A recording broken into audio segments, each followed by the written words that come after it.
อะไรสบายดีทุกคนตอนนี้เฮากับกำลังสีลงไปอัดคันพายเนาะก็คือคันพายมันหัวเฮาก็เลยเสียเลยลงไปอัดเนาะวันนี้เฮาก็มีเวียกอยู่เนาะแต่ละมือบางทีเฮาก็เลาะเนาะแต่ว่าวันนี้มีเวียกไปอัดพายมันหัวเนาะเพราะว่าเวลาฝนตกลงมาเลยน้ำมันบ่ขังเดี๋ยววันนี้เฮาสีพาไปอัดคันพายเดี๋ยวไปเบิ่งบรรยากาศนำกัน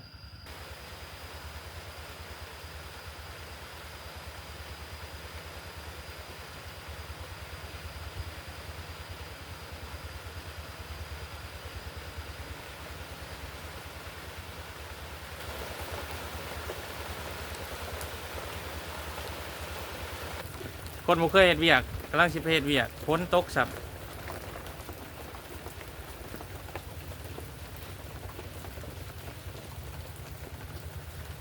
เดี๋ยวถามพ้นเศร้ากันนะว่าจะชี้ลงไป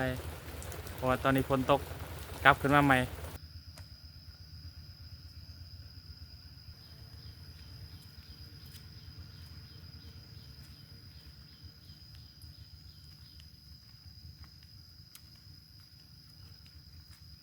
ตอนนี้ก็คือมาลุงตุงติงแห้งตอนนี้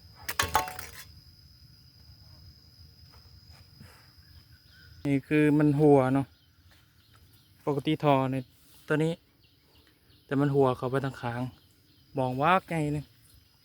น่าจะใส่เวลาลายมืออยู่อัดนี่เนาะมันสอดว่าค้างมันสอดเขาพื้นทอเลยปกติมันฉีไปตามทอตัวนี้นะแต่ว่ามันหัวเนาะโอ้มันทะลุออกมาแล้ววันนี้เราก็สิมาลุยเพราะว่ามันจะค่อนข้างจะเลิกเนาะหูใหญ่เพราะมันลุใหญ่เพราะว่ามันน่าจะลุติดใจเดี๋ยวจะมาเกี่ยตัวนี้แล้วก็จะสิพุดลงเนาะเดี๋ยวป่านน้ำไว้ก่อน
เคลียร์ออกเรียบร้อยเนาะแล้วก็จะมาขุดต่อ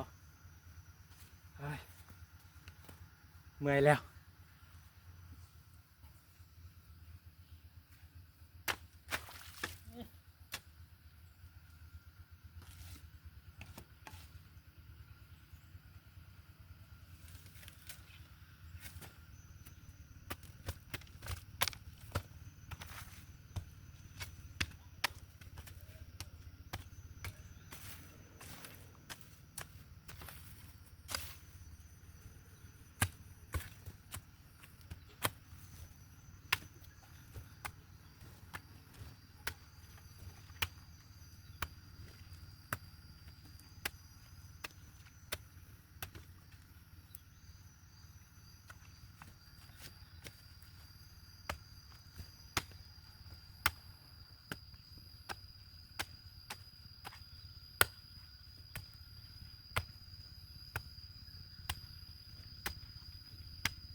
เนี่ยจะพาทุกคนไปเบิ่งหูพญานาคเนาะทุกคนเชื่อบอกว่าหูพญานาคนี่เดี๋ยวสิพาเขาไปเบิ่งข้างในเด้อ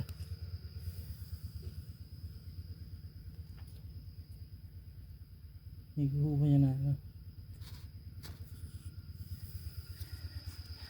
ทุกคนเชื่อป่ะเนี่ยโคตรเลิกเลยทุกคนโคตรเลิกมันเจาะสอดขั้นพังวันนั้นเนาะประมาณ2-3 เมตรเลยเข้ากับหูไอ้ยังแล้วเจาะแต่หูแต่ว่าน้ำในพายนี่บนเรือเลยเนาะน่าจะเป็นพญานาคเจาะพุ่นสอดพวกนั้นเลยเมื่อยเขาต้องได้ขุดดินตัวนี้ลงเนาะขุดแล้วเขาก็เพื่อจะถมบอลมันเจาะไปเนาะถมแล้วก็น่าจะเอาดินมาถมทักเทิงอีกตัวหนึ่งเนาะแต่ว่าต้องได้ขุดก่อนการบุขุดเดี๋ยวมันเจาะอีกตัวหนึ่งก็แห้งลูกใหญ่เนาะเพื่อบ่ให้มันเจาะอีกหอบ 2ก็เลยขุดถมไปทีละน้อยเมื่อยกระยามันแต่ว่าบ่ให้มันเจาะอีกหอบ 2โคตรเมื่อยเลยดินดากเนาะใครแต่มื้อนี้บ่แดดปานใดบรรยากาศพอดีฟังตู่ไปนำฟังเพลงไปนำ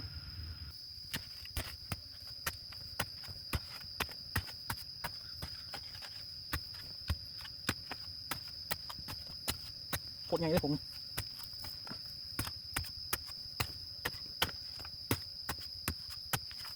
คนสมัครต่อไปเลย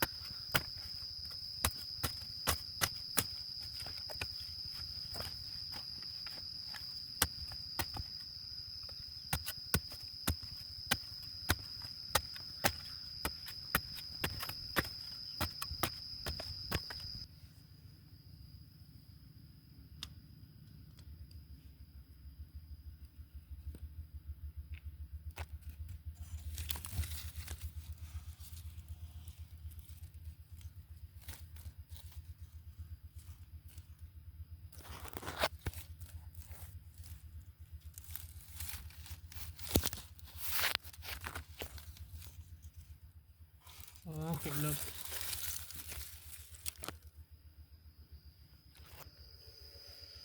ตอนนี้เขาจะมาคุดหอบคำเนาะแดดมันอ่อนนะผู้สาวนะคุดในหอบหนึ่งเมื่อยไอ้มาคุดใหม่อีกหอบหนึ่งตอนนี้บรรยากาศตอนค่ำทางเทิงมันหนองไทยหุดหน้าเนาะเดี๋ยวเขาจะมาคุดขั้นบอลเขาคุดผู้สาวนี่คือบรรยากาศคือพ้นชีตกเนี่ยเนาะบรรยากาศค่ำ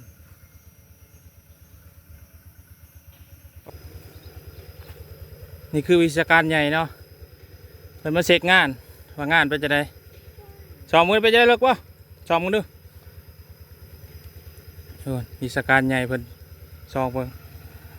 เราไปได้ผ่านบ่ ไปจะได้บ่ผ่านเนาะไปลงไปเช็คเบิ้งวิชาการหน่อยลงไปเบิ้งแล้วไปจะได้ผ่านอยู่ป่ะบ่ผ่านเถอะวะวิชาการใหญ่เฮาขุดตัวนี้ขุดลุ่มตัวนี้เพื่อเจาะลาดหูเอาไปอยากขุดลวงเลยวิชาการใหญ่มาเบิ้งมาเจาะดีเจ้านี้ก็เลยได้ผลลัพธ์มาว่ามันสอดลงพุ่น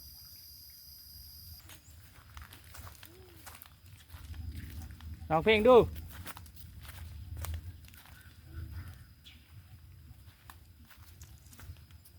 ไปยัง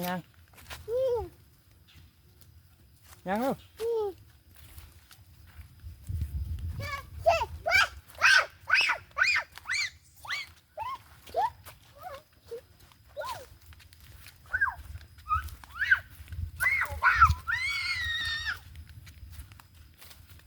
ของเพลงหมวนเอาไว้เนาะ